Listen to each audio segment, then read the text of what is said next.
Good morning, everyone. Good evening, good afternoon, wherever you are, and welcome to this week's weekly energy boost. My name is Elisheva, and I am here all by my lonesome to share with you this week's wisdom around choosing your frequency. As we talked about last week, the month of Leo is intense, and we can actually leverage the intensity to accelerate our own process, our own growth.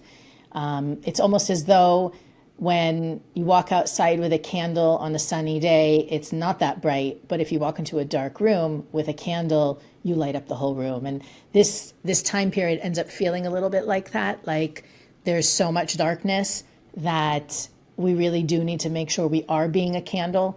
And sometimes it also feels like against the darkness, what difference can we make? So I think this is a topic that we haven't addressed directly, and I'm really excited to dig in with you guys, knowing that, again, we're in the second half of the month of Leo, which tends to be lighter than the first half. We still want to understand how to use the intensity to elevate our frequency, to rise above, to be the light, rather than to succumb to the darkness or the negative influences that can sometimes show up around us. Weekly Energy Boost is a 7-day spiritual weather forecast where we provide our listeners with the most practical and powerful tools to navigate the coming 7 days.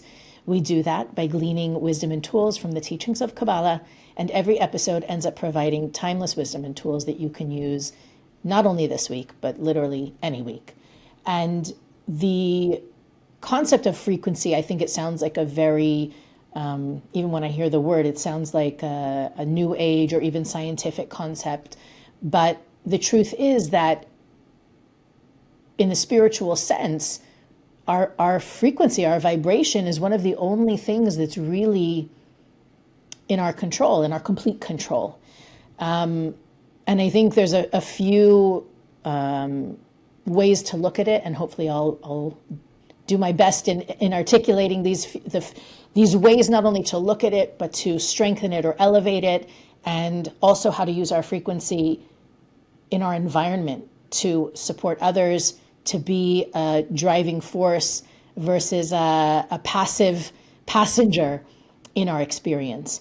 So last week I actually talked about that like attracts like, right? That part of what cultivating closeness with the Creator means is aligning ourselves with the qualities of the Creator, the likeness of the Creator, being more light-like. And in that same vein, according to Kabbalah, we don't attract what we want, we attract what we are. So, I mean, my teacher, Monica, often says, right, you have to be the person you want to marry, be your soulmate. Would you want to date yourself? And it's it's a different angle, but it's another way of saying the same thing. When we operate from lack, from fear, from anger, from desperation, from arrogance even, we align with those things. So if you align with anger or fear, you can imagine what that might do to your frequency, to your vibration. When we shift to a higher frequency, a frequency of certainty, of sharing, of love, of openness, that's really what opens us up to removing the limitations. And what do I mean by that? And we can look at relationships as a great example. Let's say you have a certain person that's out there that's meant to be yours, meaning is going to be the best partner for you in this lifetime to help you grow and you to help them grow.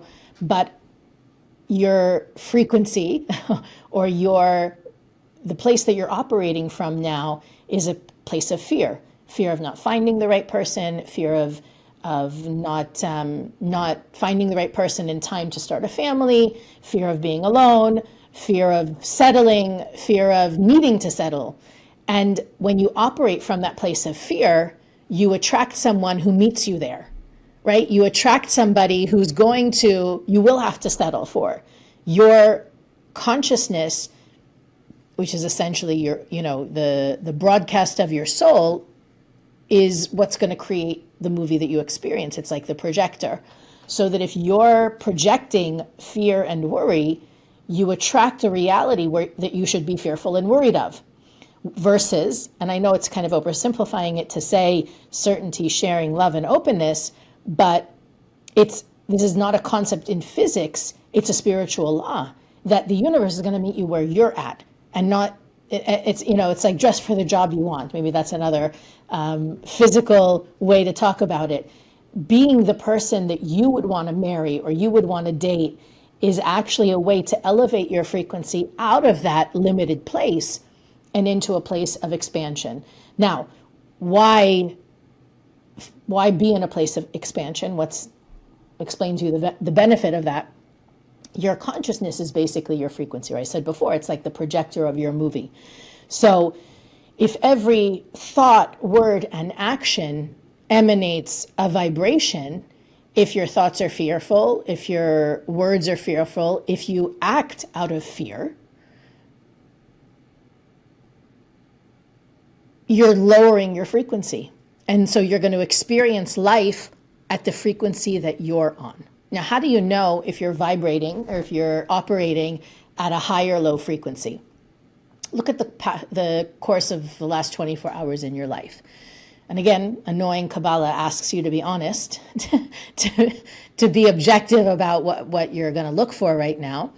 Would it be correct to say that you spent more time expressing your negative traits, being a victim, being angry, being upset, being irritated, being arrogant, selfish, conceited? Think about all the negative traits you might be able to exhibit. Were you operating, did you live more of your last 24 hours in that mode?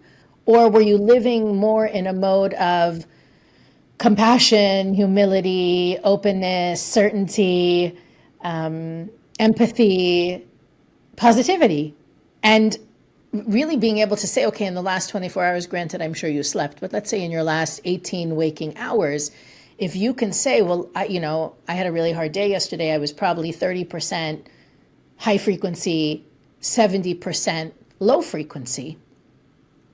Think about what that frequency emission is asking for. So that if your mindset was, life is hard, I'm never going to be successful, I'm never going to find the right person, if you're a radio station and you're broadcasting that, who's listening, right? I think that's also another really good metaphor for it. The frequency that you broadcast at is what attracts people and situations to you. Do you want the 30% positive, 70% negative reality? Or do you want to change it? And that's really the ultimate question to ask yourself this week, is how consciously am I choosing my frequency? That's why the title is Choose Your Frequency. Your frequency is not a product of your childhood and your upbringing and your religion and your socioeconomic situation. It is a constant choice. And if you are not choosing, the default is low frequency. Not because you're negative or something is wrong with you, but that is the nature of living in the physical reality. Yes, you are 99% soul and 1% body, but while in the physical world, the weight of the body, which is emotions, ego, intellect, the nature of that is heavy. It's natural to be brought down by all of that influence.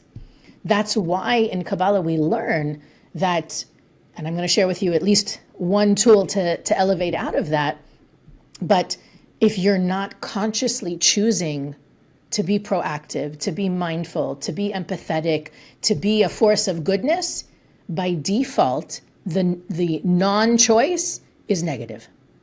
And I think coming to terms with that reality, understanding it's not personal, it's not you, it's not any fault of yours, it's not something in your wiring or your upbringing that makes you that way, that is human nature, right? So we want to be, I think in the month of Leo, it is the most impactful to be mindful, to consciously choose your frequency versus some months of the year. I think the natural state is ease and energy, like high frequency. This is one of those times where it's not, which means it's even more important that you take an active role in creating it. And if you're asking me, which I know you are, what is I would say the most powerful tool in shifting, right? The first tool is choose it, right? You wake up in the morning and you're in a bad mood. How much effort do you make to flip the script? Do you just say, oh, it's going to be one of those days, or maybe I'll call in to work sick, or, I'll take the kids to school and then I'll crawl back into bed? Or do you say, you know what? No, I'm not going to be a victim of my mood or what I ate for dinner last night, or the fact that I didn't go to the gym yet this way. Like, you're not going to be a product of your choices. You're going to choose to elevate and make different choices. So I think the first tool you have is to choose differently, is to choose to be in charge of your frequency and not the victim of it. Once you realize you're operating at a lower frequency, what do you do? And I think this is maybe the more, the place where Kabbalah departs from the conversation. I'm sure a lot of spiritual wisdom out there and a lot of self-help and thought leaders will say, you have to make the conscious choice to be a force for good. That is a universal, I would say, universal teaching, universal recommendation. In Kabbalah, I would say the main tool that we use to shift our frequency when we find that it is not where we want it to be is called restriction. And we have talked about restriction in many ways, shapes, and forms over the years.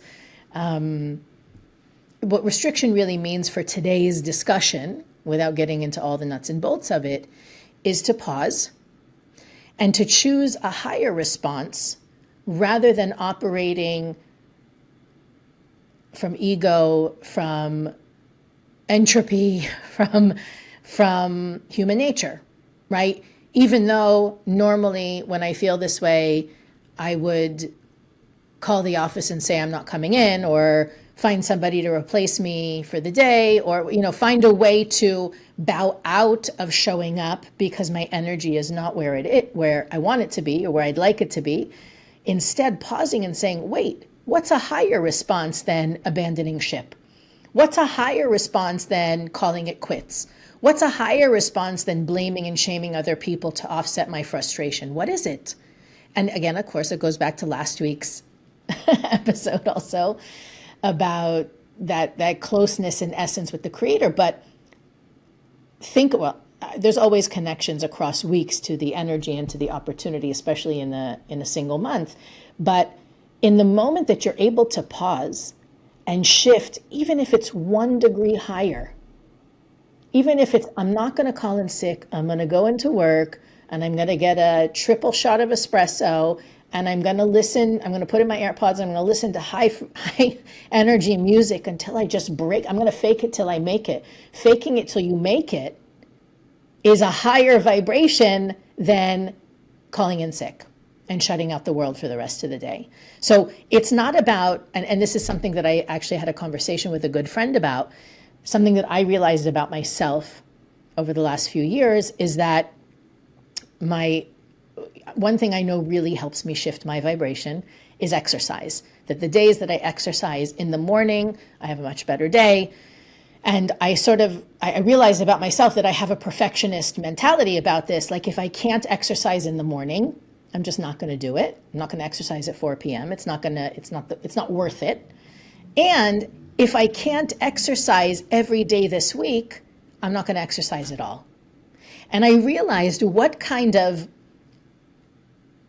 I don't know, you want to call it like chokehold that my opponent had on me about needing to do this in the right way or not doing it at all. At the same time, I know how deeply important it is, how impactful it is for me, for my frequency every day to get my body moving. And when I stopped needing to do it every day of the week, and when I stopped needing to do it before 9 a.m., there was so much more joy, and just shifting my rigidity about it changed my frequency. And so I use that as an example because it's so simple. It's not fundamental. It's not life-shattering. It's something so simple where I realized I had such a fixed mindset about how things needed to be that A, it wasn't joyful, and B, I wasn't doing it because I couldn't do it right. So part of shifting, using restriction as a frequency shifter, is really understanding, where am I stuck? Where am I rigid?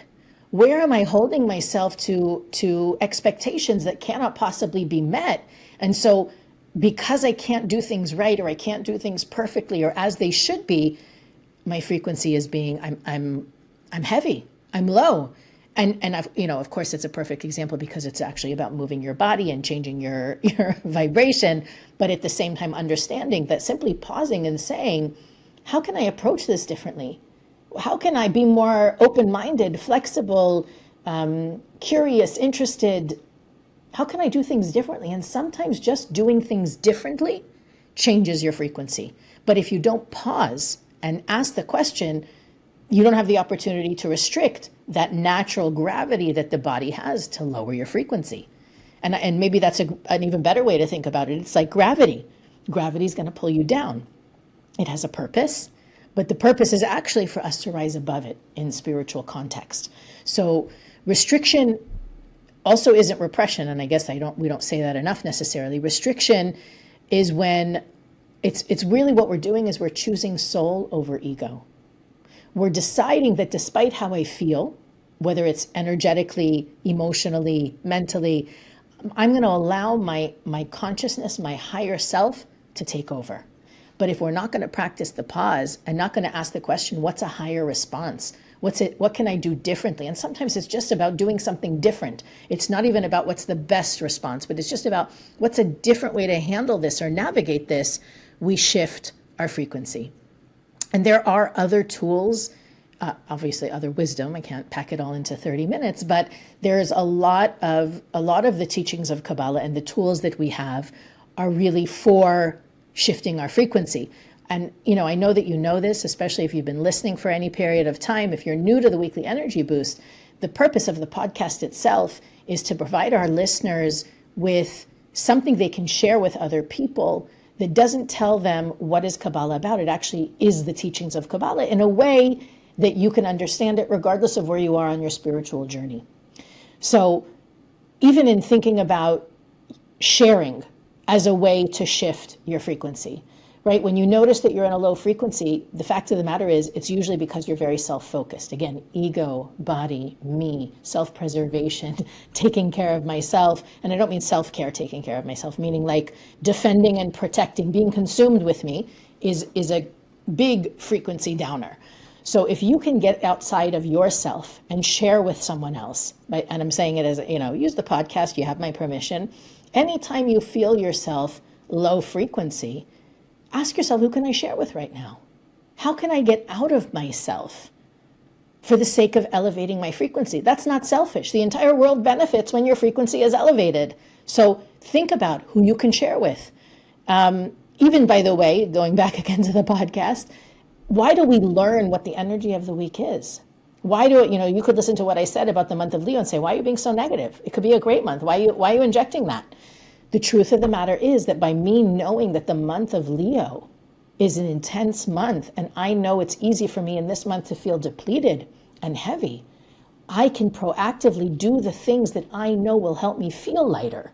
So the Kabbalistic astrological awareness also helps us preemptively elevate our frequency. It really is that simple, that every month when I learn what are the gifts and the pitfalls of that month, I can manage my energy better so that I don't fall to the potentially negative things. Again, when we say it's negative, what are we really saying? I have the opportunity to be compelled by that energy, or I have the opportunity to rise above it. And I think, there's other tools like meditation, reading Zohar, we have so many tools from the teachings of Kabbalah that can help with increasing our frequency, elevating our frequency. But I think even without those tools, you have the ability just inside yourself to elevate it. And of course, those tools are there for us to support us, to help us feel nourished, to help us feel elevated so that it's not, the burden is not all on our mental or spiritual strength. As I mentioned in the beginning of the episode, environment is also a factor. Now I'm talking to you, there are certain people who bring you down, whose energy drains you, makes you feel heavy, makes you tired, is exhausting, and it's a choice to spend time with them. It's also a choice not to spend time with them or to do what you need to do. Maybe in some cases it's family that you can't avoid or people at work that you can't avoid. The question I have for you, and I mean you, what can you do to elevate your own frequency so that you are less affected by them? Meaning you operate in those scenarios as the cause, not the effect of their energy. You create an energy shift in the room and don't leave it to their energy. And, environment is also the news you watch, the music you listen to, the books you read. Be really mindful. I always talk about how the news is extremely frequency squelching for me.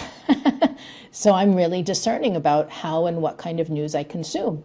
And you could say, well, don't be ignorant. I'm not ignorant. I'm still reading the headlines, but I am more cautious about the rabbit holes I fall through because my energy is so specifically sensitive to the drama and chaos in the world. It could be something else for you. It could be sports. Sometimes people at sporting events are really intense and it's scary and it can be absolutely depleting. You need to know yourself and you need to be mindful. I don't think all of it, we think of environment as people, but environment is media, music, even the furniture, right? If you're sitting in a room with gray walls and black couches, that might also be lowering your frequency. So it's something else to think about. But I think the last thing that I want to mention, and I do want to see if we can get to a listener question, is your frequency is not fixed. Meaning the moment you realize that you're off, that you need a boost, that you're not where you can be or you'd like to be, or maybe you're going somewhere and it's important that you're on your game and you feel that you're not there, the moment that you realize it is the moment you can change it. And to me, the easiest is the sharing, finding somebody to support, to be there for, to do something kind to. It can be a stranger, it can be someone you know. To me, that's the easiest way to upgrade, to increase your frequency, your vibration.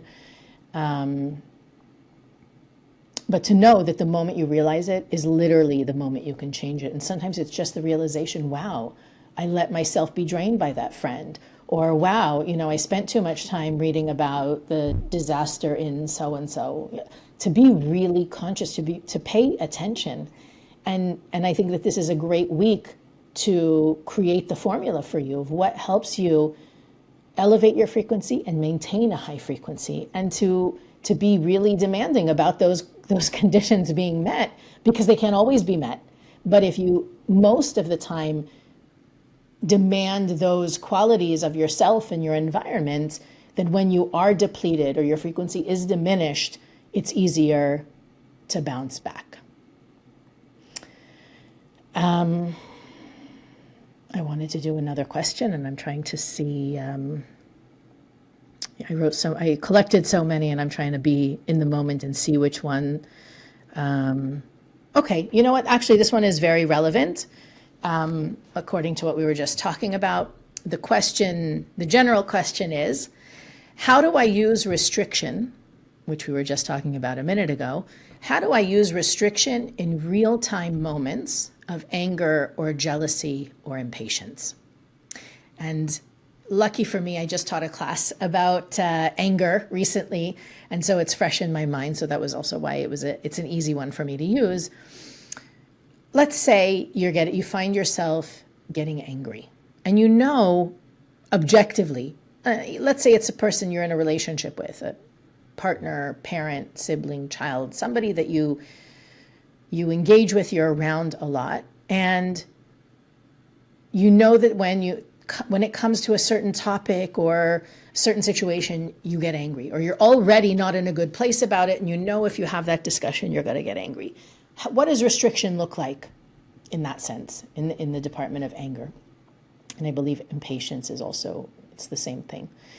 The goal is to slow your roll enough so that you can genuinely ask yourself, is my getting angry now a long-term solution for the problem? that you have enough of a pause and enough of a slowdown to ask yourself the question, is getting angry what I really want to do right now? And the answer might be yes, and then let it loose.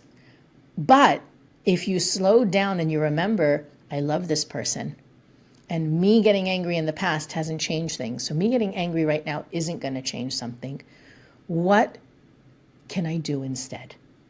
What is a different response? And I say different because at that point, anything else other than anger will be better. If you can activate your higher awareness enough to say, what's a better response right now? And if you're asking me what's a better response, if anger is your go-to reaction, compassion, empathy, love, acceptance, silence. And silence is only good if you're also not raging inside, right? If you shut your mouth, but inside you want to choke them, it's not, that's repression. That's not restriction. Restriction is, I'm going to put aside my compulsion, my urge right now to get angry, and choose a different way to reveal light. Because actually, anger reveals a flash of light, and then you're in darkness. There's a rush of energy, and then the light bulb bursts. So restriction in real time is all about the pause. Can you pause in that moment that you feel the trigger mounting and remember that this instant gratification of anger, of jealousy, of impatience, it's not really what you want. You don't want to be a jealous person. You don't want to be impatient or annoyed or frustrated. You want to be at peace. You want to be like the light. What would the light look like? How would the light feel in this situation?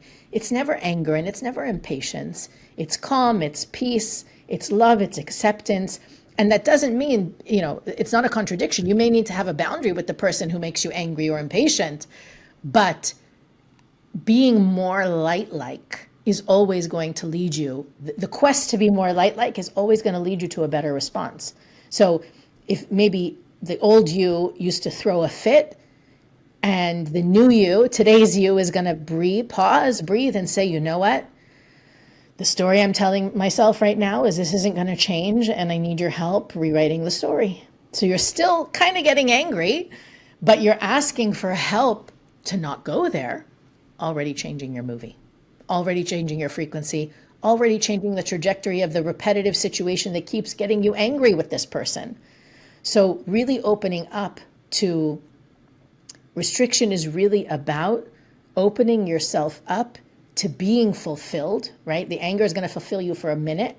The impatience fulfills you for a minute, right? You feel better than the other person. You're annoyed with them.